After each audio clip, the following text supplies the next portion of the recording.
A lonely millionaire discovered a homeless girl and decided to take her home to raise her.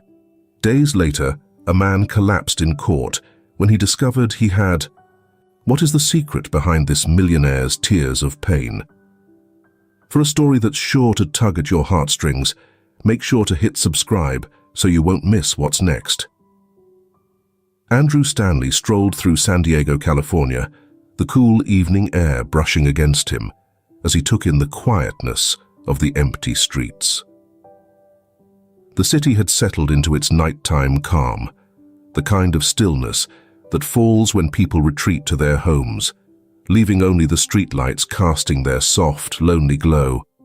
San Diego's beauty was undeniable, yet for Andrew, it was just another silent, empty stop along his path, a world lacking color, despite all he owned. As he neared a weathered park bench, something unusual caught his attention. Curled up against the metal railing was a small child, her knees drawn to her chest, arms wrapped tightly around them. She couldn't have been more than 6, her face pale, her clothes worn and dusty, and her dark, curly hair tangled. She shivered, and Andrew felt a pang in his heart, a rare feeling, one that had been absent for a long time. He kneeled beside her, his voice soft.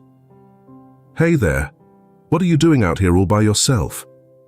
The girl looked up, startled, and he noticed the faint trace of fear flickering in her eyes. But something in his tone seemed to ease her, and she whispered, so faintly he almost missed it. I don't have anywhere to go." He swallowed, a wave of anger and sadness welling up at the thought of a child left to fend for herself on the streets. "Where are your parents?" he asked gently. "They left me," she replied, her voice cracking. "They didn't want me anymore." A deep sadness filled him, her loneliness strangely mirroring his own. He had been on his own for what felt like forever. But this was different. Here was a child, completely abandoned. Without a moment's hesitation, he extended his hand. "Would you like to come with me?" he offered, his voice calm. "I have a place where you'll be safe, with a warm bed and food too." She stared at his outstretched hand for a moment, her small face filled with a wary caution beyond her years. But then, slowly, with visible hesitation, she reached out and clasped his hand. Her tiny fingers wrapped around his, and together they walked through San Diego's quiet streets toward his grand but silent mansion. When they stepped into the house, the expansive entryway seemed to engulf them in a quiet stillness. Andrew guided her to a cozy room with a small bed layered in soft blankets. She gazed around, her eyes wide with awe, as if a place like this was beyond her imagination. He handed her a bowl of warm soup, and she ate with the kind of quiet urgency that revealed she hadn't eaten well in days. "What's your name?" he asked gently, watching her sip the soup with care. "Claire," she murmured, her voice barely above a whisper. "My name is Claire." "Well, Claire, you're safe here," he told her, his tone both kind and reassuring.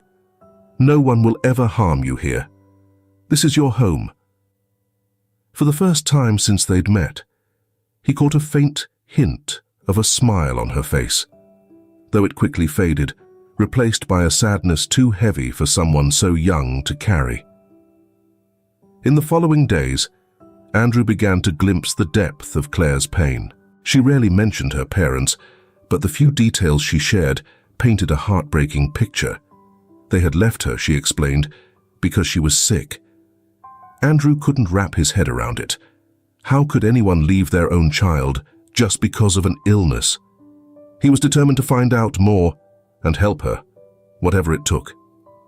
He arranged for a doctor to visit, hoping to get some answers. But Claire grew terrified, clinging tightly to his sleeve as the doctor approached. "Please don't let them take me," she whispered, her voice shaking. "I don't want to go back. They didn't love me." Her words hit him harder than he had anticipated. "Claire," he said, kneeling so that they were eye level. "No one will take you away. I promise."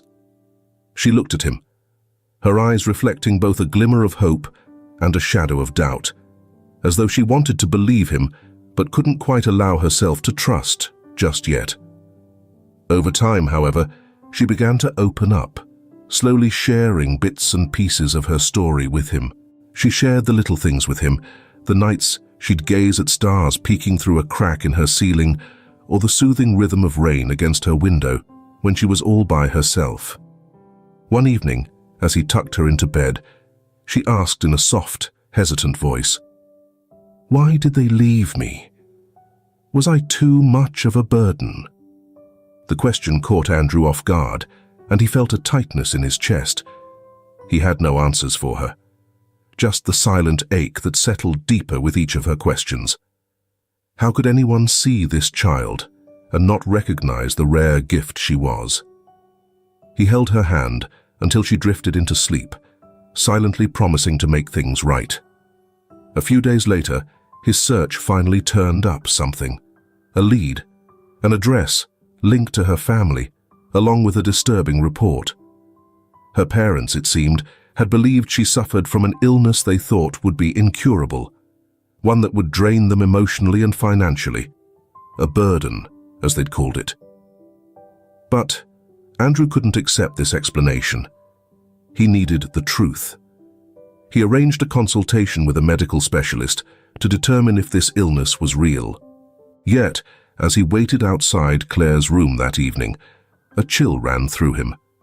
The house was silent, almost too quiet, as if bracing for something unknown. And that night, a dark thought hovered in the back of his mind. Had her family really abandoned her over a mere misunderstanding? The morning sun filtered softly into Andrew's grand mansion, illuminating the room where Claire sat, her legs swinging from a tall chair, staring quietly out the window. Watching her from the doorway, Andrew felt the weight of what he'd uncovered the night before. Her parents' abandonment haunted him, but a faint glimmer of hope still lingered within. Maybe, just maybe, they'd acted out of fear, not cruelty. Perhaps if they knew better, they might care for her after all. Steeling himself, he reached out to old acquaintances, family friends, or anyone who might have known Claire's parents or could help locate them. Over the next few days, he made call after call, explaining Claire's story, hoping for assistance. But the responses he received were chillingly detached, laced with judgment and gossip about her past. Some were blunt, saying Claire had simply been too much for her family. Some people suggested the girl was unlucky, even going as far as to warn that Andrew, a reputable businessman, shouldn't get mixed up in another family's troubles. The harsh comments weighed on him, but they only fueled his resolve. Every refusal to see Claire's worth ignited a fierce protectiveness within him.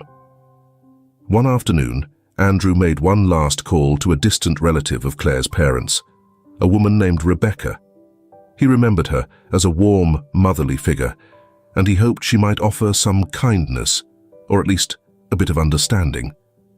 As the phone rang, he waited, and soon a voice, soft but wary, answered. "Hello, Rebecca, it's Andrew Stanley," he began, keeping his tone gentle yet firm. "I wanted to ask if you knew anything about Claire. She's with me now and she needs support. I thought you'd want to know." There was a pause before Rebecca's voice returned, unexpectedly bitter. "Claire's parents did what they thought was best, Andrew. That girl, she's better off where she is. They couldn't care for her, and honestly, neither can you. Just let her go." Andrew felt the sting of her words, but tried to respond, only for Rebecca to interrupt, her voice sharper than he'd ever heard it. "She's a burden, Andrew. Sometimes letting go is the only option." With a cold click, the line disconnected, leaving Andrew staring at the phone, stunned. The word burden echoed in his mind. How could anyone see a child that way? That evening, he found Claire alone in the expansive library, her small frame nearly lost in the towering rows of books. She was intently reading an old, worn book she'd found on a lower shelf. He sat beside her, the silence heavy. She looked up, her large brown eyes filled with both hope and sadness. "Did you find anyone?" she asked softly, clutching the book close. Andrew hesitated, not wanting to hurt her, but he couldn't bring himself to lie. "No, Claire, not yet. But I'm still trying." Her shoulders slumped, and she let out a soft, shaking sigh. Maybe they really don't want me," she murmured, looking down at the book, tracing its edges with her fingers. "Maybe I'm just a mistake," Claire whispered, her voice filled with a heartbreaking sense of defeat. "No, Claire, don't ever say that," Andrew replied, his voice thick with emotion as he gently pulled her close. She felt so tiny, so vulnerable in his arms, and the weight of her sadness struck him deeply, more than he ever expected. "You are not a mistake, and you're definitely not alone," he assured her. "Not while I'm here." Yet, even as he spoke these words, a pang of uncertainty lingered in his heart. After all, her own family, those meant to love her unconditionally, had pushed her away. In the days that followed, Andrew noticed an unsettling change in Claire. The laughter he'd rarely heard before vanished completely. She became quieter, withdrawing further into herself, as though she were shrinking away from the pain around her. She no longer asked about her family, as if she, too, had finally accepted a painful reality that no child should have to face. One evening, as he stood silently in the doorway of her room, Andrew saw her sitting on the edge of the bed, whispering to herself. He moved closer, trying to catch her words. "I just wanted them to love me," she murmured, her voice so soft it barely filled the room. "Why couldn't they just love me?" A tear traced down her cheek, and Andrew felt a profound ache settle in his heart. He stepped forward slowly, careful not to startle her, until he was right beside her bed. "Claire," he said gently, his voice filled with compassion. "I don't know why they acted the way they did, but I need you to understand that none of this is your fault. Not a single bit." She looked up at him, her face streaked with tears. "But maybe, if I wasn't sick, maybe they wouldn't have left. Maybe I'm just, broken." Andrew kneeled down, reaching for her small hand, holding it warmly in his. "Claire, you're not broken. You're strong, you're brave, and you are worth so much more than they ever saw. Do you hear me?" She nodded slowly, but her eyes still held a sadness too deep for any words to truly reach. In that moment, Andrew knew he would do anything to help her heal, to fill the emptiness with the love she so desperately needed. Yet later that night, as he lay awake, staring into the darkness, a troubling thought crept into his mind. He had tried to reach out to her family, her relatives, anyone who might want to be there for Claire, but every door had remained closed and every heart had stayed cold. Was there more to her story than even she understood? As the hours slipped by, a new determination took root within him. He was determined to uncover why Claire had been left behind, no matter the cost. Deep down, he sensed the truth might be darker than he'd ever imagined. Then, in the early morning silence, the phone rang. The sudden call sliced through the quiet stillness of Andrew's mansion. Startled, he awoke, heart racing, with remnants of his troubled thoughts from the previous night lingering in his mind. Who would be calling at such an hour? He reached for the phone, his voice still heavy with sleep. "Hello?" A firm voice on the other end, softened by a slight southern drawl, responded. "Mr. Whitaker, my name is Dr. Gary Russell. I heard about your situation from a mutual friend. They mentioned you're looking for some help for a young girl."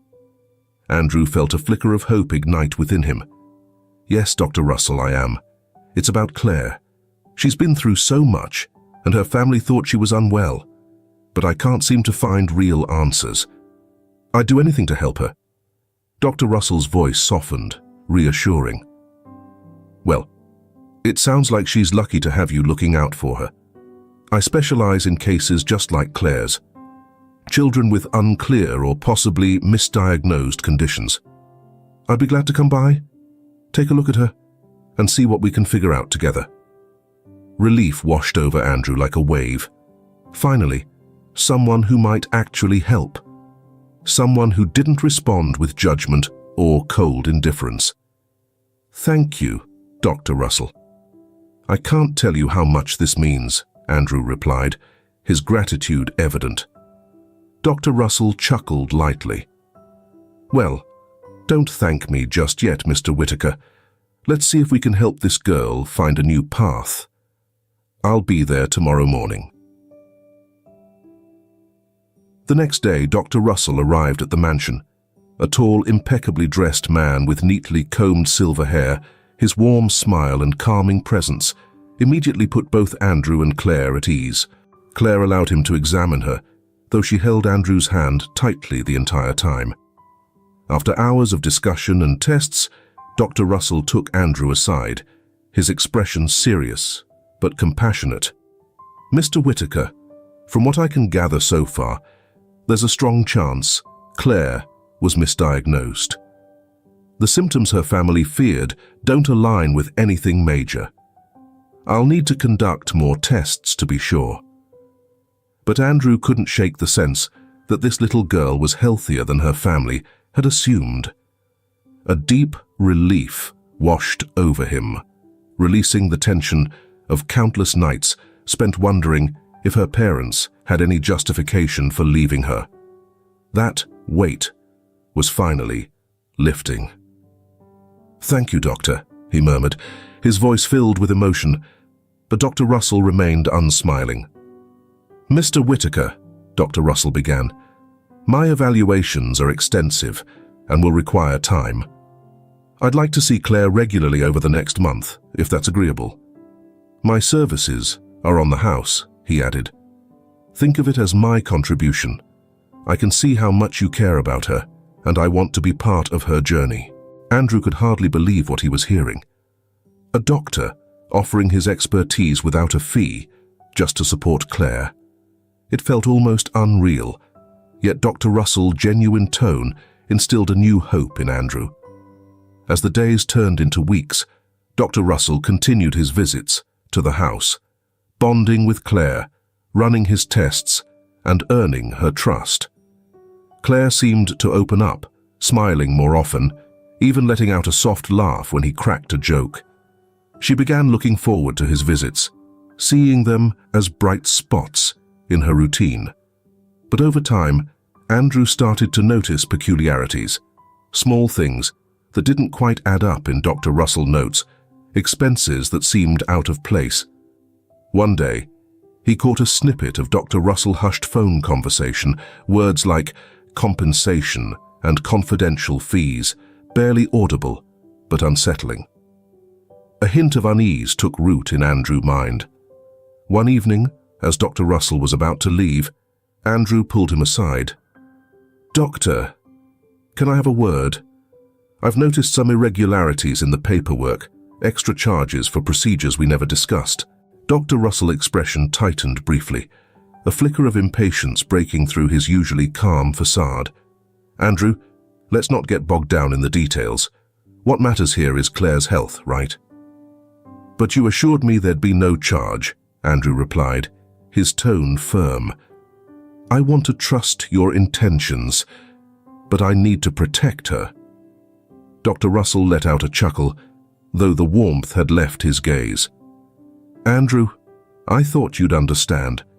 Children like Claire, they come with unique challenges. And remember, you came to me. If there are additional costs, consider it part of the package.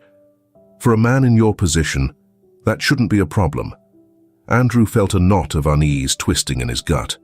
Dr. Russell's words, carried a chilling undertone, and the calculating gleam in his eyes was unmistakable. He had put his trust in this man, and worse, he had encouraged Claire to do the same. In a steady, firm voice, Andrew said, "I don't think we'll be needing your services any longer." A shadow of irritation crossed Dr. Russell's face. "Very well," he replied. "But remember, I was your best choice for her care. Let's hope no unfortunate incidents affect her health." With that ominous warning, he turned and left, leaving Andrew standing in the echoing entryway, tension filling the space. Andrew's thoughts spun wildly, his heart pounding with a fierce protectiveness he hadn't felt in ages. How could he have missed the signs? That night, he watched Claire as she drifted off to sleep, her small face peaceful, yet shadowed by the grief she bore. He knew he had let her down, allowing someone to betray her trust and exploit her vulnerability. Now, it felt like her already delicate spirit had suffered yet another blow. Sitting by her bedside, Andrew made a silent vow. He would never again let anyone get close enough to harm her. He would zealously protect her and work to ease the suffering she had endured as a result of their wrongdoing. Yet even as he sat there resolute, he couldn't shake the cold dread in his spine. The memory of Dr. Russell's gaze and his veiled threats lingered ominously. A heavy realization settled over Andrew. Their troubles might only be beginning, and perhaps they would have to face even darker challenges than he could have ever imagined. In the days that followed Dr. Russell's departure, an intense silence took hold. Andrew found himself haunted by memories of the doctor's chilling threats and the unsettling look in his eyes. He couldn't escape the sense that they had narrowly evaded something dangerous. But at what cost? Claire, his sweet Claire, had looked to the doctor as a beacon of hope. Now that trust was shattered, leaving her with another scar to bear. Andrew channeled his energy into turning the mansion into a sanctuary for her. He filled her days with small comforts, reading by the fire, strolling through the serene grounds, even letting her choose new flowers for the garden. Yet despite his efforts, Claire grew quieter, her gaze often distant. She occasionally stood by the window, the sunlight framing her as she stared out, seemingly waiting for something or someone who would never arrive. One brisk fall afternoon, Andrew decided they needed a break from the mansion. He hoped a change of pace might help lift the weight that had settled over them. He brought her to a quaint toy store in town, a cozy place filled with bright dolls, stuffed animals, and endless delightful treasures. Claire wandered down each aisle, her fingers brushing the toys, and for the first time in days, a slight smile crossed her lips. Andrew felt a glimmer of hope. Maybe this small outing was just what she needed. "Do you like this one?" he asked, holding up a teddy bear wearing a tiny blue sweater. Claire nodded, taking the bear in her arms, her smile widening as she cuddled it close. "He's perfect," she whispered, her voice filled with a gentle warmth that touched Andrew's heart. As they left the store, Claire clutching the bear tightly, Andrew felt an unexpected lightness. For a moment, it felt like the shadows hanging over them had started to lift. They strolled through San Diego's busy streets, with Claire's eyes widening at the sights and sounds, her small hand secure in his. But as they neared the mansion, an uneasy feeling crept over Andrew. Something didn't sit right. Outside the gate, he spotted a sleek black car, and standing beside it was a man in a sharp suit. The man's face was set with a stern, unwavering expression. As they approached, his cold gaze locked onto them. "Mr. Stanley," he said, stepping forward. His tone was smooth, too smooth, like a razor's edge. "My name is Mr. Ford. I represent Claire's parents." Andrew froze, a wave of protectiveness sweeping over him. "Her parents?" he echoed, his voice stealing. "They left her. Why are you here?" Mr. Ford's face didn't change. "It seems you may not fully understand the situation, Mr. Stanley. Claire's parents have re-evaluated certain elements of their decision. They're willing to reach an arrangement with you. Let me guess, if I pay?" Andrew clenched his fists, his voice taut with restrained anger. "So, they're asking for money to let her stay here? Is that it?" Mr. Ford offered a faint smile, void of warmth. "Yes, they're open to discussing terms.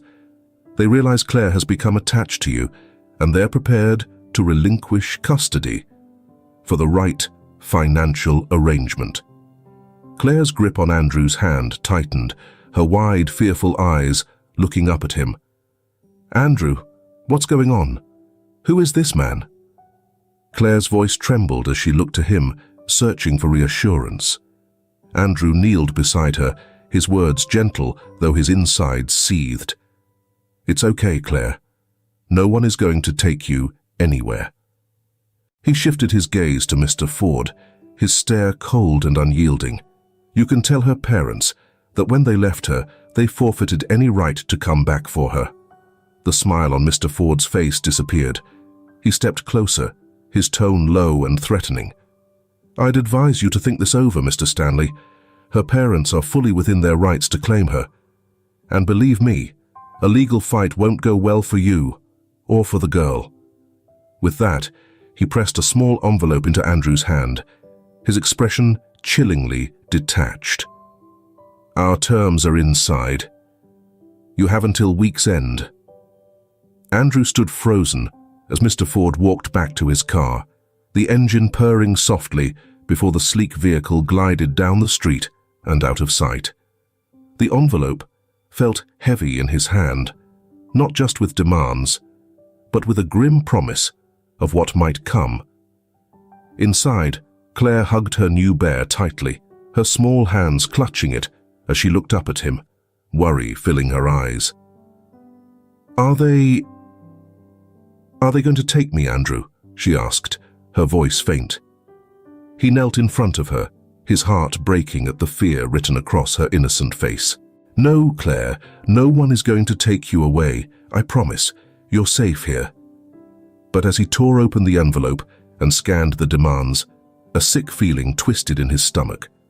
Claire's parents were asking for an enormous amount, a sum so vast that even he, with all his resources, would struggle to meet it.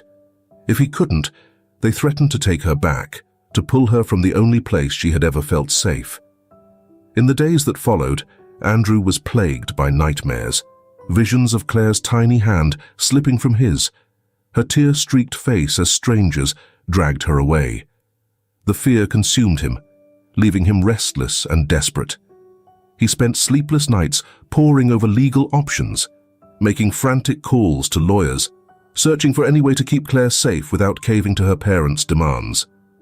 But every response remained unchanged. Legally, they still had the right to take her back. Andrew's only choice was to concede to their demands, no matter how twisted or cruel they might be. The final evening before his decision was due, he sat alone in his study, staring at the envelope on his desk. He felt as if the walls were closing in, every hope for Claire's future crumbling under the weight of her parents' greed. Finally, he stood and slowly walked down the dim hallway to Claire's room. She was fast asleep, cuddling her new teddy bear, her face peaceful in the soft glow of the nightlight. Kneeling beside her bed, he gently brushed a strand of hair from her face. His heart ached with the deep love and protectiveness that had grown over the months they'd been together. Suddenly Claire stirred, her eyes fluttering open as she looked up at him with a sleepy smile. "Andrew, are you all right?" "Yes, sweetheart," he whispered, though his voice shook. "I just wanted to check on you." She reached out, her tiny fingers wrapping around his hand. "I'm okay, as long as you're here." In that moment, a fierce determination filled him. He would do whatever it took to protect her. He would shield her from those who had hurt her, from those who saw her as nothing but a pawn. But as he sat beside her, holding her small hand, a thought struck him hard. What if, after everything he'd done, Claire's parents still managed to take her away? The thought was too dark, too painful to consider, and he knew with chilling certainty that they wouldn't stop until they got what they wanted. Morning light filled the mansion with a warm glow, but it brought him no peace. The ultimatum from Claire's parents loomed like a storm cloud, threatening to destroy everything he'd built with her. In the solitude of his study, he reviewed the demands in the envelope, the coldly typed words that placed a price on a young girl's life, her happiness, her safety. But he couldn't surrender. Giving in would only strengthen their cruel hold over her. He needed a different way to protect Claire from a future filled with exploitation and heartache. Just as despair began to weigh him down, an unexpected call came from Michelle Crawford, a retired judge who had long championed children's rights. She had known Andrew for years, and though they had grown apart, she had once been a trusted confidant. As he explained the situation, her voice on the other end remained steady. "Andrew," she said, calm yet firm, "it sounds like you're dealing with people who see Claire as an asset." Her words carried a calm assurance. "I know the law's tricky, but we may have another approach. If we can demonstrate that her parents are unfit, a judge might be willing to transfer custody." A spark of hope lit within Andrew, a sense of direction amidst the uncertainty. "Michelle," he said, his tone determined, "if there's anything at all, that I can do to protect her, I'll do it." Michelle's voice softened. "You'll need solid proof, Andrew. If we can show that Claire's parents are exploiting her, we might have a case." She paused. "I'll reach out to some contacts. In the meantime, document everything. It won't be easy, but you have to be strong for her." Relief washed over him as he ended the call, knowing this was just the start. The fight ahead would be tough, and he had no idea what Claire's parents might attempt. In the days that followed, Andrew dedicated himself to gathering evidence. He pored over financial documents, searching for any hint of her parents' manipulations. He spoke to former neighbors who had witnessed the conditions Claire had endured. With each revelation, his anger simmered. Her parents had neglected her for years, leaving her to struggle on her own, in filth, before completely abandoning her. Now they wanted her back, purely to exploit him for money. The cruelty left him stunned. Meanwhile, Andrew kept Claire's spirits high, keeping her shielded from the legal battles and tense meetings with lawyers. He filled their days with joy, taking her on little excursions around San Diego, exploring the coast, wandering through the old market, and strolling the colorful streets she adored. Her smiles were rare, her laughter soft and tentative, yet every flicker of happiness gave him strength. One evening, after a day at the harbor, Claire turned to him with a question. "Andrew, will I always be able to stay here with you?"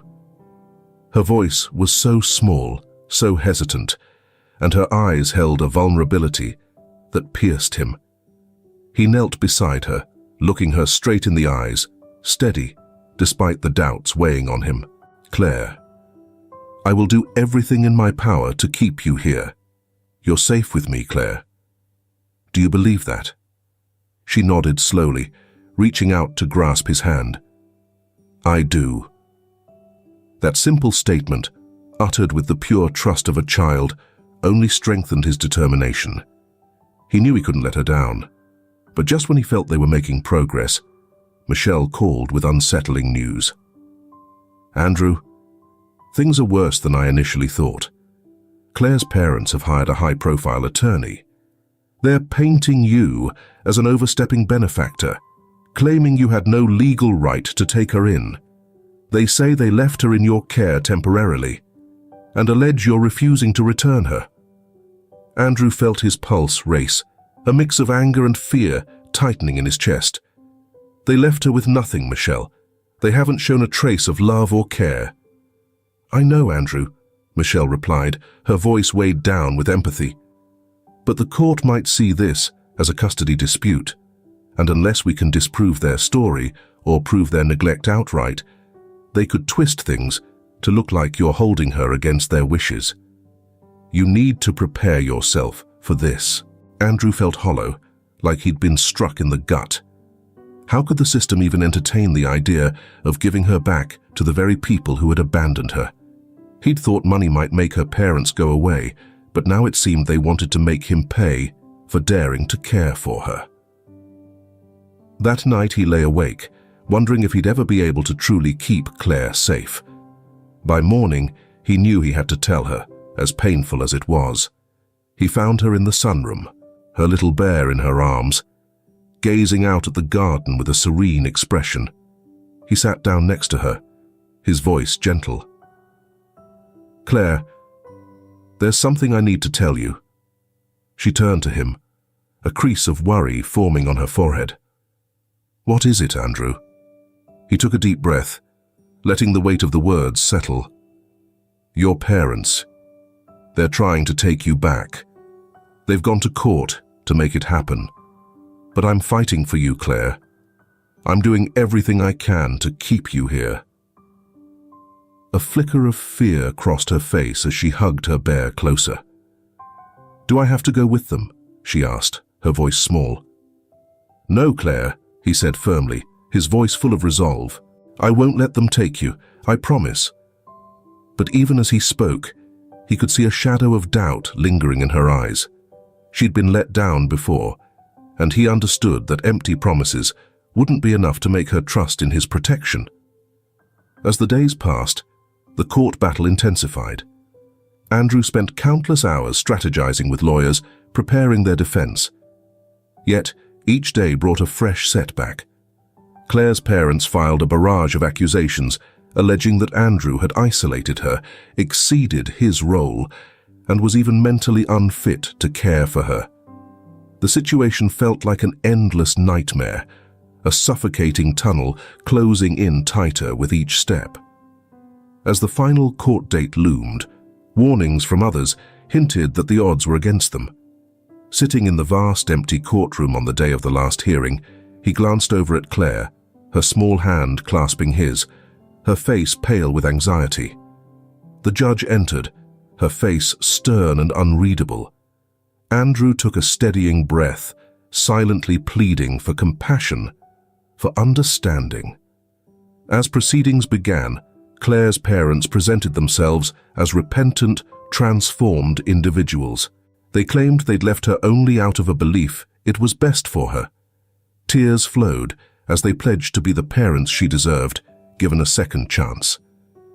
Andrew's heart raced as he waited for his lawyer to present their side of the story, to recount Claire's suffering, the neglect, and the cruelty that had marred her past, before she found safety with him. Yet, the judge's face remained impassive, her decision cloaked in the formalities of the process. Hours dragged on, each one heavier than the last, until finally she rose to deliver her judgment. The evidence presented has been thoroughly reviewed, she began in a calm, detached tone.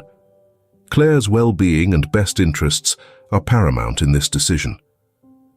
Andrew held his breath, squeezing Claire's hand tightly, clinging to hope. But the judge's verdict landed like a crushing blow. Until further investigation can be conducted, custody will remain with her biological parents. Effective immediately. The world crumbled as Claire gasped, clutching his arm in despair. No, Andrew! Please don't let them take me. But the guards were already stepping forward. Her parents' smug expressions spoke of victory as they reached to reclaim her hand. Claire's heart-wrenching cries echoed through the room as she was pulled from his side, her tear-streaked face desperate. Andrew, she called, her hands slipping from his grasp. Don't leave me. He fought to push forward, but her voice was already fading. But the guards restrained him, their grip unyielding. He could only stand by, helpless, as Claire was escorted away, her small figure swallowed by the shadows at the far end of the hall. Her cries faded, leaving a haunting silence. As the courtroom cleared, Andrew collapsed into a chair, his heart in pieces, his mind numb. He had let down the only child he'd ever cherished. As he sat there, with darkness pressing in, he realized his life would be forever changed without her. The silence was suffocating, filled only by the faint echo of her final, desperate call. Days bled into weeks. Andrew drifted deeper into a darkness he'd never known. The mansion felt colder, empty, each trace of Claire's presence erased. Her laughter, her light footsteps, her scattered little possessions, all gone, leaving only the sharp sting of her absence in every corner. He couldn't even step into the garden without picturing her, skipping between flowers as if each was a precious gem. Every inch of the house seemed haunted by her memory. One late afternoon, as he sat alone in his study, bourbon untouched in hand, a soft knock broke through his fog of grief. He rose slowly, weighed down by sorrow, and opened the door.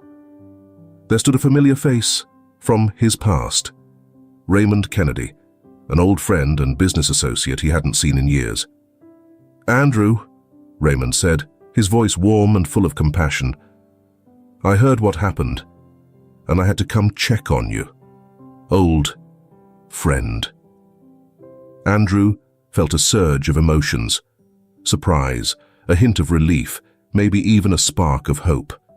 It had been years since he and Raymond had been close, but now a familiar face with genuine concern offered a comfort he hadn't known he needed. "Raymond," Andrew replied, managing a weak smile that didn't quite reach his eyes. "It's been a long time. I wasn't expecting anyone." Raymond stepped inside, taking in Andrew's weary appearance with a gentle, understanding look. "I can see that," he said softly. "Why don't you tell me everything? Maybe I can help." For the next hour, Andrew shared it all. The night he found Claire, the precious fleeting months he'd spent with her, and the heartbreaking courtroom scene that had torn her away. He spoke of his pain, his helplessness, and the desperate steps he had taken to try and protect her, only to lose her to the very people who had hurt her the most. Raymond listened in silence, his expression somber, nodding thoughtfully as Andrew shared his story. There was an unreadable glint in Raymond's eyes, something that hinted at deeper thoughts. When Andrew finally finished, his voice rough and his spirit worn thin, Raymond leaned closer, resting a comforting hand on his shoulder. "Andrew," he said, his voice gentle yet firm, "you did everything possible. But maybe, just maybe, there's still a chance to bring Claire back." Andrew looked up, startled, a spark of hope flashing in his eyes, despite his attempts to hold it back. "What are you saying? The court order, it's final. I've got no options left. They took her, Raymond. I couldn't keep her safe." Raymond's gaze was focused, almost calculating, as he carefully selected his next words. "Andrew, there's always a way. Sometimes you have to go around the law, not through it." He paused, letting the words sink in. "Think about it. You've got resources and connections. We both know people who might help us find another way." A chill went down Andrew's spine as he realized what Raymond was suggesting. "Are you saying I should take her back? By force?" Raymond's eyes flashed with a dark intensity, his gaze cutting sharply through the dim light of the room. "She's your daughter, Andrew, in every sense that matters. You love her. You've cared for her. Don't let a piece of paper keep you from doing what's right." Andrew hesitated, torn between the thought of saving Claire and the risks involved. The idea of bringing her back, of giving her the safety and love she deserved, was everything he'd wished for. But was he truly ready to defy the law, to endanger her well-being by taking such a bold step? The thought shook him, but images of her tear-streaked face and her desperate cries for him in the courtroom flooded his mind, tugging at his heart. "I don't know," Andrew faltered, his voice quivering with doubt. "If anything happened to her, I don't think I could live with myself." Raymond's expression softened, his tone gentle yet persuasive. "Andrew, she's suffering there. They don't love her. They don't even want her. All they care about is what they can get from you. Think about it. How much longer can she go on like this?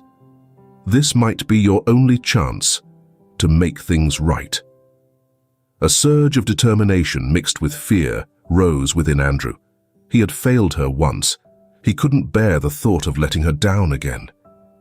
His gaze shifted to Raymond, who met his eyes with an intense, unbroken stare, a wordless push to make the choice that could alter everything. "All right," Andrew murmured, his voice barely audible. "I'll do it. I'll bring her back. But we need to be cautious. If anything goes wrong—" "Nothing will go wrong," Raymond cut in, giving a small, reassuring smile. "Trust me." In the days that followed, they set their plan in motion. Raymond tapped into his network, calling in favors from people Andrew had only heard of in passing. He promised Andrew everything would go off without a hitch and that Claire would be back in his arms soon. But as they inched closer to their goal, Andrew began noticing subtle shifts in Raymond's behavior, a steely coldness in his eyes, a clipped edge to his words. It seemed as if each step of the process made Raymond increasingly ruthless, more willing to blur lines for his own ends. Then, one evening, just as they were finalizing the last details, Andrew's phone buzzed with a message. It was from a private investigator he'd hired shortly after Claire went missing. The information in the message hit Andrew like a punch to the gut. The report exposed Raymond's deep financial woes, mounting debts, and a history of exploiting vulnerable people. Andrew's heart pounded as he looked up from his phone, dread settling heavily over him. Raymond had been so enthusiastic, so ready to jump in and help, but now, with the truth staring him in the face, Andrew could see that Raymond's intentions might not have been as noble as he'd claimed.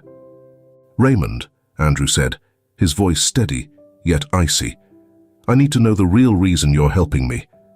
Is this about Claire, or is it about you?" Raymond's eyes darkened, a flicker of annoyance flashing across his face.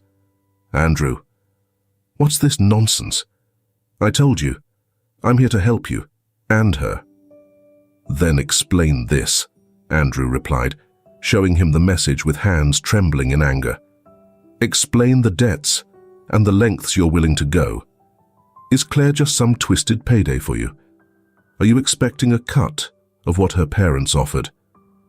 For a second, anger flashed across Raymond's face, but he quickly masked it with an expression of forced calm. "Andrew, I've been nothing but truthful with you. Yes, I've got debts, but that doesn't mean I'm not loyal. You're my friend." Andrew's heart ached as he watched the pain in front of him, wanting desperately to step in and offer help. "Don't let your suspicions tear this apart," he urged, feeling the sting of betrayal as it clawed its way through his chest. "You're right, Raymond. I let my guard down," he admitted, his voice heavy. "I trusted you. I thought you cared about all of this, but you're manipulating her, just like her parents did." Raymond's face hardened, his expression becoming cold and calculating. "Fine, if that's where you stand, Andrew," he replied. "But let's be honest, without me, you have no chance of getting her back. Think it through before you throw this all away." The room hung heavy with silence as they glared at each other, locked in a standoff. Finally, Andrew broke the silence, his voice laced with firm resolve. "I don't need you, Raymond. I don't have to sink to your level to keep her safe." Raymond's sneer twisted into a dark smile. "You're making a huge mistake, Andrew. One you'll regret." He turned sharply, leaving Andrew alone, a weight settling in his chest, filled with both sorrow and a strange sense of relief.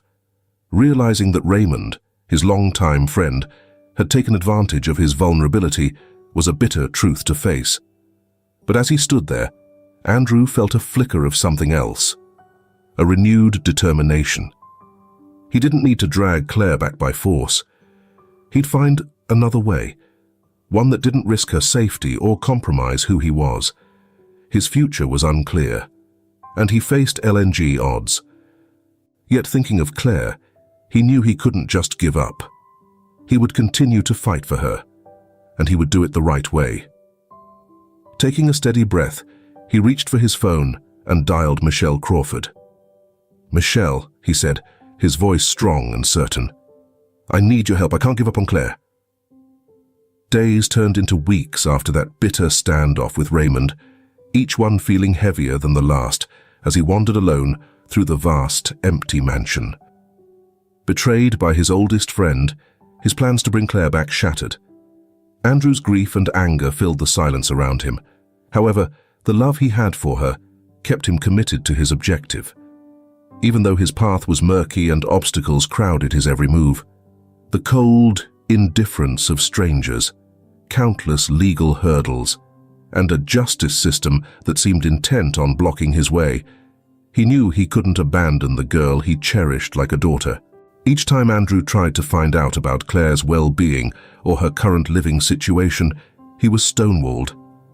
Officials would respond with vague, unhelpful replies, claiming they were simply following protocol. Finally, one afternoon, he got a call from Michelle Crawford. Her tone was softer, almost resigned, something he'd never heard from her before. "Andrew," she began gently, "I've tried everything I can to push for your case, but without clear evidence of immediate harm, the court isn't inclined to consider removing Claire from her parents' care. They're convinced she's stable with them." Andrew felt his stomach knot up. "Stable? Michelle, you know what they're like. You know what they've done to her." "I know, Andrew," she answered quietly. "But the court needs concrete proof. And right now, they're interpreting your bond with her as emotional attachment. They believe your judgment might be more about feelings than about her best interests." The words stung deeply. Each felt like a cut to the heart. He could hardly believe what he was hearing. His love and worry for Claire, what drove him to try to protect her, was now being turned against him. Clenching the phone tightly, his knuckles pale, he asked, "So what am I supposed to do, Michelle? Just leave her with people who treat her like she's nothing but a bargaining chip?" There was a heavy pause. Finally, Michelle spoke, her words filled with regret. "I don't know, Andrew. I wish I had better news. But for now, we've run out of options." After the call ended, Andrew stood alone in his study, feeling more isolated than ever. The mansion, once filled with Claire's laughter, her small footsteps, now felt cold and empty, like a prison. No matter what he did, he couldn't shake the feeling that he'd failed her. That night he sat by the window, gazing out at the deserted garden where Claire had once played. He could still picture her laughing, twirling through the flowers they'd planted together. Closing his eyes, he remembered her gentle, soft voice and those trusting brown eyes looking up at him. Just as sleep began to creep in, a sound shattered the silence, a quiet knock at the front door, so faint he almost thought he'd imagined it. His heart racing, he hurried to the door, daring to hope that, impossibly, it might be Claire. But when he opened it, he found a stranger standing there. The man, tall and lean with a worn expression and cautious eyes, appeared as if life had taken him down a hard road. He wore a faded frayed coat, and under his arm was a battered notebook. "Mr. Stanley?" he asked, his voice low but unwavering. "Yes," Andrew answered, eyeing the man carefully. "My name is Logan Garcia," the stranger introduced himself, his tone carrying a certain urgency that stirred Andrew's curiosity. "I believe I have some information about Claire." Andrew's pulse quickened, and he gestured for Logan to step inside. They sat, and Logan opened his notebook, flipping through pages filled with messy notes, addresses, and phone numbers. His hands trembled slightly, as if he was carrying a weight too heavy to bear alone. "I used to be a caseworker," Logan began, his voice tinged with sorrow. "I worked with kids like Claire, children dealing with neglect and abandonment. I had files on her family years ago, but something went wrong. Her parents slipped through the cracks. She slipped through the cracks," he said. Andrew leaned in, his voice steady but tense. "Are you telling me the system failed her? That they ignored her?" Logan's face grew tight, and he nodded slowly. "Yes, it happens more than you'd think. I left because of cases like hers, but recently I couldn't stop thinking about her. I started digging into her family's background, hoping to find something, anything, that might help." He pointed to a line in the notebook. "Her parents are in serious financial trouble, Andrew. That's why they're holding on to her. She's an asset to them, a means of getting money." He paused, the words seemingly too bitter to say aloud. "What is it, Logan?" Andrew urged, his heart pounding. Logan looked away, his voice shaking. "I have reason to believe they're exploiting her for money, not just from you, but from other sources too. Charities, organizations that help families in need. They're manipulating the situation, making themselves out to be loving parents who've hit hard times. And it's working. They've already received thousands." A wave of nausea rolled over Andrew. The cruelty of it was overwhelming. Claire, his dear Claire, was nothing more to them than a way to make money, and the system, the very one that had denied him custody, was letting this happen. "What can we do?" Andrew asked, his voice trembling with a mix of anger and helplessness. "How do we stop this?" Logan looked at him intently, his face somber. "I don't know if there's a direct way," Logan said slowly. "But if you're willing, there might be something we could attempt. I know someone who used to work with child advocacy groups. They can investigate cases of severe neglect, even if it bypasses the court's previous rulings. But it's risky and invasive. They'll dig deep into every part of your life too." Without hesitation, Andrew replied, "I don't care." His voice was steady, full of determination. "If it means I can get Claire away from them, I'll do whatever it takes." The following weeks blurred into a non-stop cycle of paperwork, interviews, and meetings with investigators. Every detail of Andrew's life was scrutinized. Financial records, conversations with Claire, personal matters. Nothing was off limits. The process was exhausting, overwhelming, and even humiliating at times. But he pushed through it, fueled by the hope of bringing Claire home and giving her the life she deserved. As the investigation dragged on, Andrew's days grew heavier. His grand home started to feel like a prison, and the silence gnawed at him, filling him with a growing sense of despair. There were no updates, no word on Claire's situation, only an endless wait that left him restless and filled with dread. One evening, as he sat alone in his quiet study, his phone buzzed. He didn't recognize the number, but he picked it up with a mix of hope and anxiety. "Mr. Stanley," a woman's voice said on the other end. "This is Linda Morales, with the child advocacy group handling Claire's case." Andrew's heart sped up. "Yes, please," he urged. "Tell me you've found something. Tell me she's all right." The sound of papers shuffling followed a brief pause. "Mr. Stanley, we're still compiling evidence. But so far, what we've uncovered is troubling.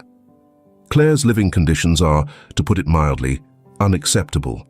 Her parents have a record of neglect, but they've managed to keep her with them by convincing authorities that only they can handle her special needs. Andrew felt a surge of anger burn through him. A fierce, smoldering anger made his voice quiver. So they're just holding her captive to keep milking resources? Yes, Linda answered, her voice solemn. But we're keeping detailed records of everything. It's a slow process, but we're working hard to build a strong case. Mr. Stanley, we need you to hang in there. I know this is hard, but if we want to give her a true shot, we have to be thorough. Andrew thanked her, his heart heavy with frustration and a sense of helplessness. Each day, without Claire, felt like endless suffering. Every day, she remained in a place that saw her only as a means to an end, with no real concern for her well-being. When the call ended, Andrew leaned back in his chair, the silence pressing in. He had faced humiliation, betrayal, and profound loss. But he'd go through it all again if it meant one thing: getting Claire back. Staring into the dimness of his empty mansion, he made a promise. No matter how long or what it cost, he would bring her home.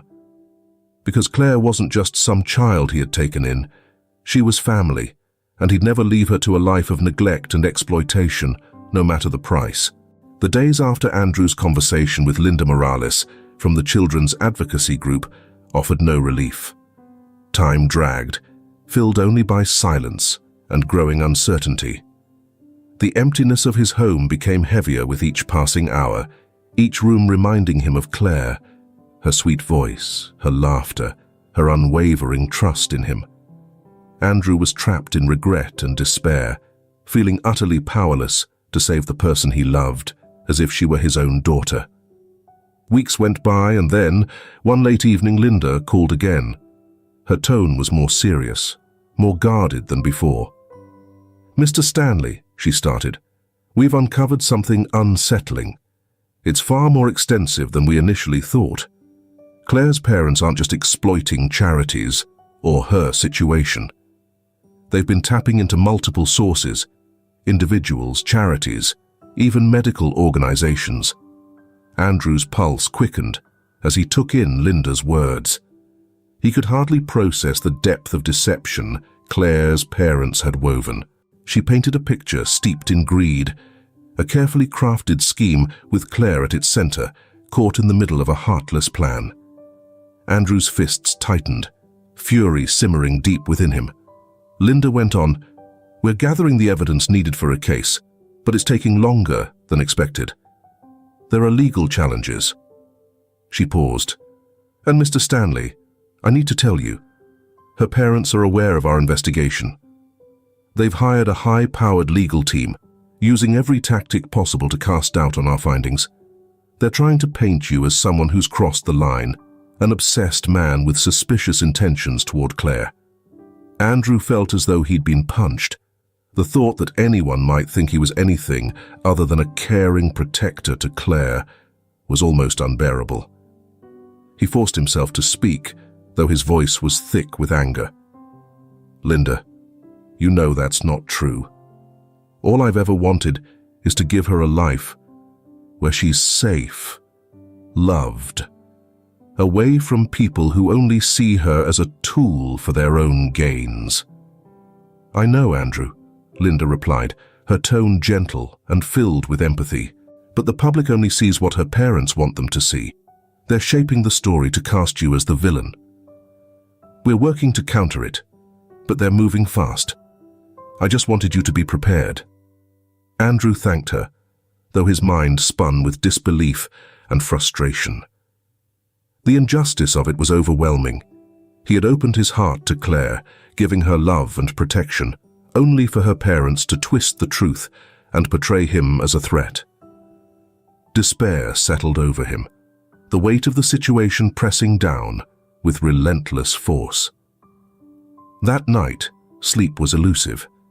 Andrew lay in bed, mind flooded with memories of Claire and the quiet moments they'd shared. He remembered her trust, the way she'd looked to him for safety. Staring up at the ceiling, he grappled with how things had come to this. How could the world be so merciless? At dawn, just as the first rays seeped through the curtains, a loud knock echoed through the house. Jolted awake, Andrew quickly went to answer the door, his heart racing. Standing there were two men in dark suits, their faces serious. "Mr. Stanley?" one of them asked, flashing a badge. "We're with the State Child Protection Agency. We're here on official business. May we come in?" The words sent a chill down Andrew's spine, but he moved aside, letting them into the mansion. The agents moved with quiet authority, eyes scanning his home with a detached, almost clinical focus. Leading them to the study, Andrew's mind raced, a growing unease filling his chest. One agent spoke, his voice formal and detached. "Mr. Stanley, we've received reports suggesting you may not be suitable to pursue custody of Claire Taylor. Concerns have been raised about potential obsessive behavior and emotional instability. We're here to evaluate the situation and review your home's conditions." Andrew felt the blood drain from his face. Unstable, obsessive. "Claire is like my own daughter. I took her in because her parents abandoned her. I've done everything to protect her." The agent's expression remained unyielding. "That may be how you see it, Mr. Stanley, but evidence is mounting, and the court is increasingly worried that your actions could be affecting her emotionally." A surge of desperation rose in Andrew, his voice trembling as he tried to explain, "Her parents only want her for the money and sympathy she brings them. To them, she's just a tool. I'm the only one who truly cares about her well-being." The agent raised a hand to halt him.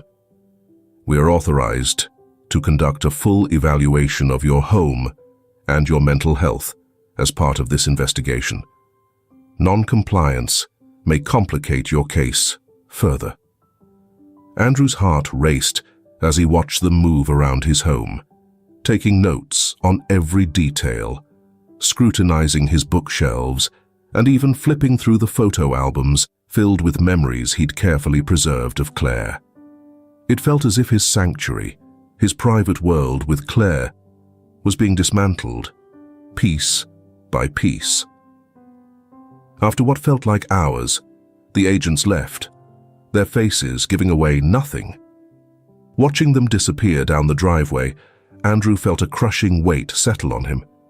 He had allowed them into his home, the space he had fought to make safe for Claire. Now he feared he'd handed them more fuel for their case against him. The days that followed stretched on in agonizing uncertainty. Andrew hadn't heard a word from Linda or the advocacy group. The silence gnawed at him, filling him with unease and doubt. He started to question if the investigation was turning against him, and if the people he once trusted to support him were now viewing him as the opposition. Just as he was on the verge of giving up entirely, his phone buzzed. It was Linda, her voice brimming with urgency. "Andrew, I have news, but it's not good," she said, her tone heavy with regret. "Claire's parents have somehow gained full custody. They've shut down the investigation, pulling every string they could find, using every loophole in the book. They're accusing you of harassment and demanding that you stay away from her." Andrew's vision blurred, his breath caught in his throat. "What, Linda? No, they can't.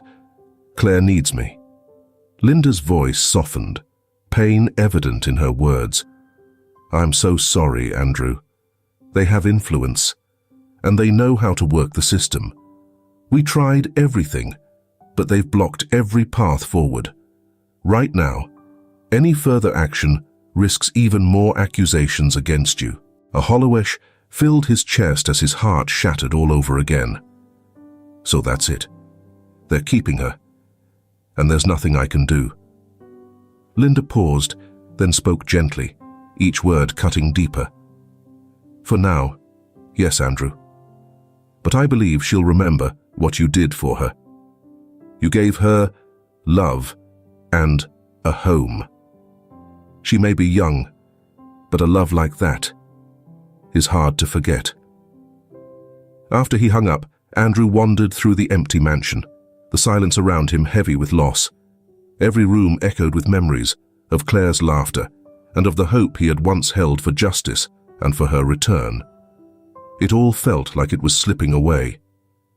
He walked out to the garden they had tended together, with the flowers she had chosen standing out vividly against the darkening sky. He sank to his knees, overwhelmed by the grief and by the knowledge that he hadn't lost her through his own fault, but through the callous actions of those driven by power and wealth. He covered his face, tears slipping through his fingers, his heart in pieces. As the sun dipped below the horizon, he thought he heard a faint sound, a voice, soft and gentle, drifting on the evening breeze. For a moment, he thought it was just his imagination playing tricks on him. The voice was unmistakable. Andrew turned, and for a heart-stopping moment, he thought he saw her, Claire, standing there in the garden. The fading light touched her petite figure, and her eyes were filled with a mixture of sadness and tenderness. It was as if she were saying, "Thank you," her voice so faint yet somehow real. But as he reached out, the image faded, leaving him alone with only the quiet of the garden. He remained in the fading light, clutching that last vision of her, that single spark of love he knew he'd hold on to forever. As night fell around him, one truth settled deeply into his heart. No matter what, his love for Claire would endure. It would be a light in the shadows, a quiet hope that someday, somehow, she might find her way back to him. The weeks that followed were bleak and empty. The grand estate, once alive with warmth and laughter, now felt like an empty tomb. Andrew wandered through the vacant halls like a ghost, finding echoes of Claire in every corner. He couldn't shake the guilt that he'd failed her, and the weight of it dulled his senses, draining him of hope. Yet, as the days dragged on, a thought began to nag at him, breaking through his quiet grief. Parts of Claire's story didn't quite make sense, details that had been lost in the chaos of his custody battle. He recalled something Linda had casually mentioned. Claire's parents hadn't just used her for charity, they'd also concealed much of her medical history, hiding key details even in legal records. Driven to know more, Andrew reached out to Logan Garcia, the retired caseworker who had first shared Claire's files with him. They met in a small, dimly lit cafe downtown. Logan's face was heavy with sorrow as he sat across from Andrew. "Logan," Andrew began, his voice steady but urgent, "I need you to tell me everything. Everything you know about Claire's background and her family. All the things I missed before." Logan hesitated, his eyes flickering with uncertainty, but then he nodded, opening a worn folder he'd brought with him. "Andrew, there's something I left out. I didn't think it mattered before, but now I think you should know." Logan handed him an old document, a birth certificate. As Andrew scanned it, he felt his breath hitch. The name listed under father wasn't the man who had claimed her in court. In fact, it wasn't her supposed father at all. Logan took a deep breath and continued. "Andrew, the man you've been in conflict with all this time isn't Claire's biological father. Her mother married him later on, but Claire was born before they ever wed. The court never questioned their story since they presented themselves as her rightful parents. Yet the truth about her parentage was kept hidden." Andrew looked down at the document in his hand, feeling a wave of shock wash over him. This revelation meant that Claire's mother had misled the courts, charitable organizations, and everyone else. The man who had fought so fiercely to gain custody of her, to tear her away from Andrew, had no legal right to claim her. But why go to such lengths to keep this hidden? Andrew asked, his voice shaking with anger and confusion. Logan took a deep breath, his expression somber. Because Claire's real father was from a powerful family. A family that would have the resources and influence to claim her if they found out. If word got out, Claire's mother and her husband would lose everything they had. They kept the truth buried to maintain control and to use Claire as a part of their plans. A fierce determination rose in Andrew as he grasped the weight of this discovery. If he could identify Claire's real family, if he could bring the truth forward, perhaps he could still save her from being manipulated as a pawn. "Do you know who her real father is?" Andrew asked, his tone urgent. Logan nodded slowly and handed him another document, along with an old photograph of a young man bearing a strong resemblance to Claire. Her father was a man named Dylan Jenkins. He passed away years ago, but his family is still in San Diego. The Jenkins are prominent, a family that protects their own. Andrew felt a faint but determined hope. If he could reach the Jenkins and show them the truth, maybe they would intervene and offer Claire a way out of this nightmare. That evening, Andrew resolved to contact the Jenkins. He had heard about them before, a respected Southern family known for their influence and discretion. If anyone could rescue Claire, it would be them. The next day, Andrew found himself at the Jenkins family estate, a sprawling, elegant property set behind ornate iron gates. His heart pounded as he walked the stone pathway up to the grand front entrance, his mind racing with questions and hopes. An older woman opened the door, her gaze sharp and discerning. She introduced herself as Sharon Jenkins, Claire's biological grandmother. Andrew quickly explained his connection to Claire and his urgent reasons for reaching out. As he recounted Claire's life, her abandonment, the ways she had been mistreated, Sharon's face hardened with sorrow and anger. "I knew it. Deep down, I knew she had to be out there," Sharon said, her voice quivering as she pressed a hand to her chest. "But her mother, she never wanted us around. When Dylan passed away, she disappeared. We were left clueless about what happened to the child." Andrew handed her Claire's birth certificate, along with other documents detailing her situation. "She needs you, Mrs. Jenkins. They're taking advantage of her. I tried everything I could, but the system wouldn't help. Please, you're her family. You're her last hope." Determination flickered in Sharon's eyes, and her voice took on a resolute tone. "Andrew, if what you're saying is true, no one, not even her mother, will stop us from bringing her home." In the following days, Andrew felt a new sense of purpose as Sharon and her family initiated a private investigation. They dug into Claire's mother and stepfather's pasts, compiling proof of Claire's true lineage. Through their connections, they secured a swift, discreet court hearing, equipped with undeniable evidence of Claire's heritage. The night before the hearing, Andrew sat alone in his study, a fresh spark of hope igniting within him, as he imagined the day he would see Claire, safe and sound, once more. The hearing was brief, yet impactful. The Jenkins presented their case, revealing the extent of the lies told by Claire's mother and stepfather. With each new piece of evidence, the court's trust in Claire's so-called parents eroded until there was nothing left.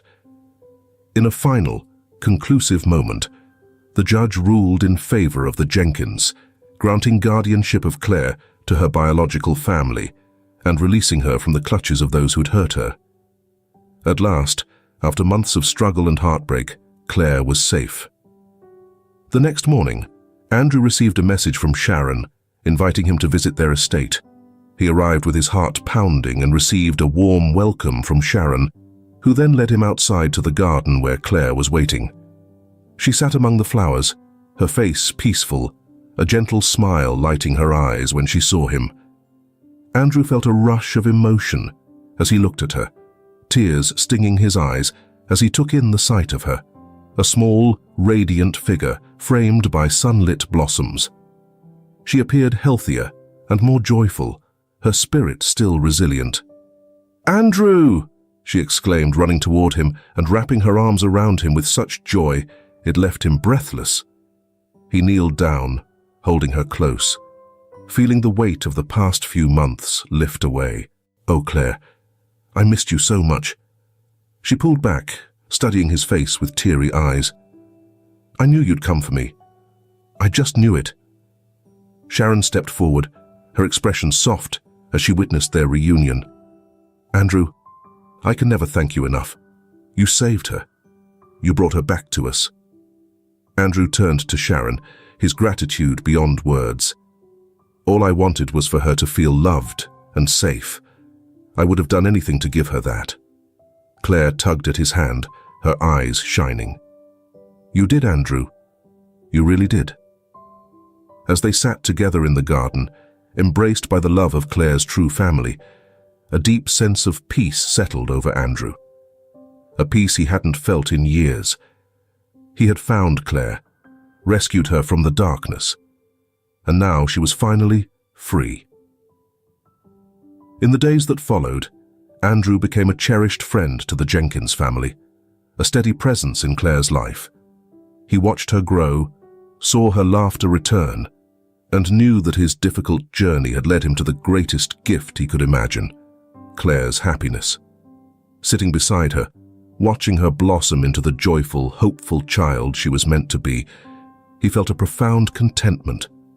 Claire was finally home, safe, and surrounded by love. His mission was complete. His heart at last felt whole.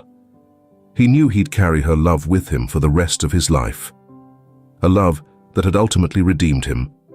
As the seasons passed, Andrew watched Claire flourish in her new home's warmth. The Jenkins family embraced her as one of their own, giving her the stability and love she had been missing for so long. For Andrew, it was a bittersweet happiness. He had fought so hard to protect her, but witnessing her thrive made every hardship worthwhile. Claire spent her days surrounded by love, a family who adored her, friends who cherished her, and teachers who admired her resilience and vibrant spirit. She seemed to glow with a light that had once been hidden beneath layers of pain. As her confidence grew, so did her bond with Andrew, who became not only a father figure, but also her closest friend, a trusted confidant, someone she could share all her hopes and fears with. One bright afternoon, Andrew got an invitation from the Jenkins to join them for a gathering in their garden. A celebration, they said, marking Claire's first year with her real family.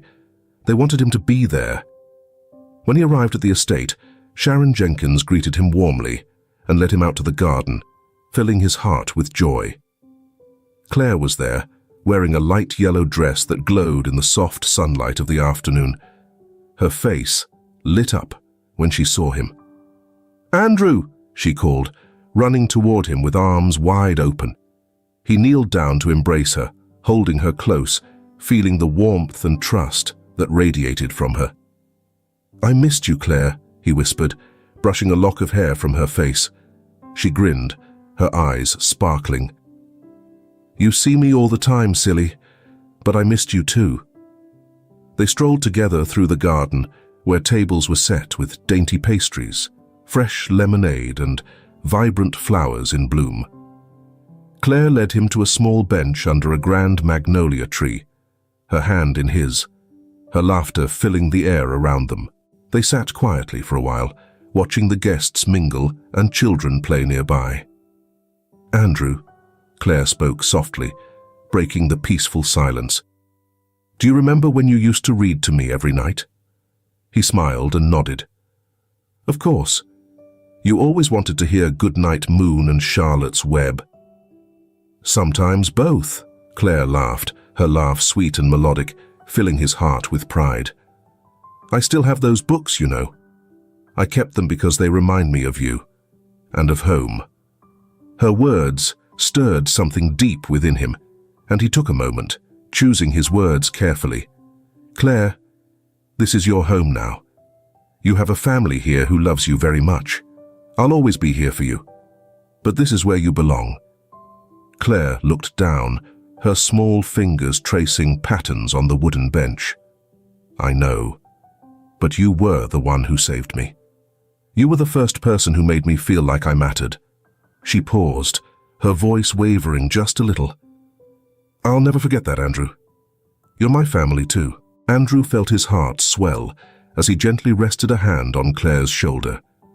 "You'll always be family to me, Claire. No matter where life leads, you'll always have a place here with me.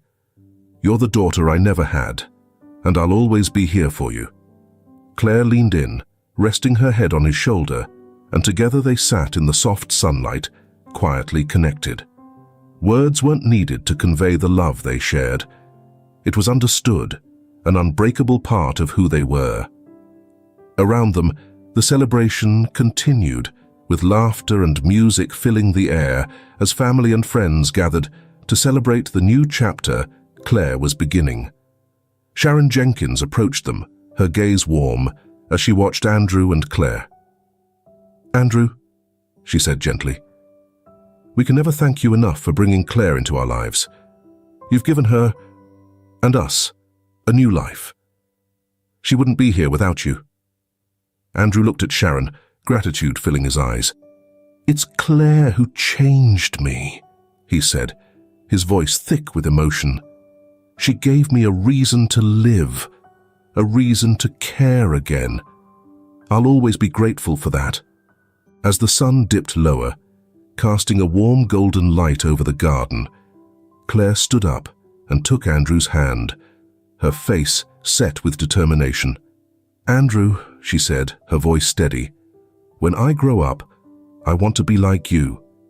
He was in awe of her fortitude and strength as he looked down at her. "Claire, you're already brave, stronger than I ever was. I know you'll help more people than you can imagine." Together, they watched the sunset, its colors of pink and orange spreading across the sky. In that instant, the weight of the past, the suffering, the struggles, faded and gave way to a profound, enduring peace. In the days that followed, Andrew became a regular part of Claire's life with the Jenkins. He attended her school events, celebrated her accomplishments, and became her biggest supporter, watching with pride as she grew into a confident, compassionate young woman.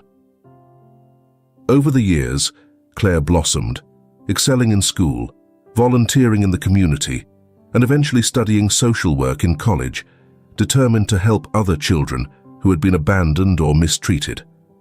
Through it all, Andrew remained by her side, a constant presence, a reminder of love and loyalty. Claire blossomed into a young woman filled with kindness and resilience, shaped by the challenges she faced in her early years. When graduation day arrived, she walked across the stage, her gaze scanning the audience until she spotted him. Andrew, her father, in every way that truly mattered. She smiled at him, her eyes expressing pure gratitude, and he felt his heart swell with pride and love. After the ceremony, she found him waiting nearby. He held out a bouquet of wildflowers, her favorite, his face glowing with pride. She wrapped her arms around him in a tight embrace, whispering words of thanks that only he would fully understand. "Andrew," she said softly, stepping back to meet his gaze, "you were my first real family. You're the reason I'm here today." His eyes grew misty, and he smiled. "Claire, you were my family long before I even realized it. You were my reason too." They stood together in the gentle evening light, father and daughter, united by a love that had withstood every hardship and emerged even stronger and brighter.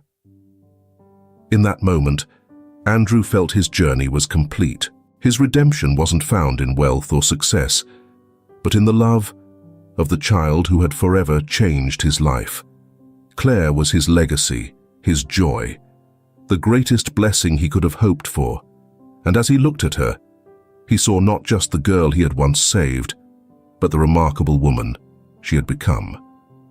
A woman who would go on to spread hope and warmth to others, just as she had done for him. Together, they walked into the future, hand in hand, knowing they would never truly be alone. They carried each other's love in their hearts, a love that would last a lifetime. Thank you so much for watching until the end. If these emotional stories touched you, make sure to check out the video on your screen right now. It's one you won't want to miss. Don't forget to subscribe and hit the notification bell, so you'll always be updated with our latest stories. Thanks again, and see you next time.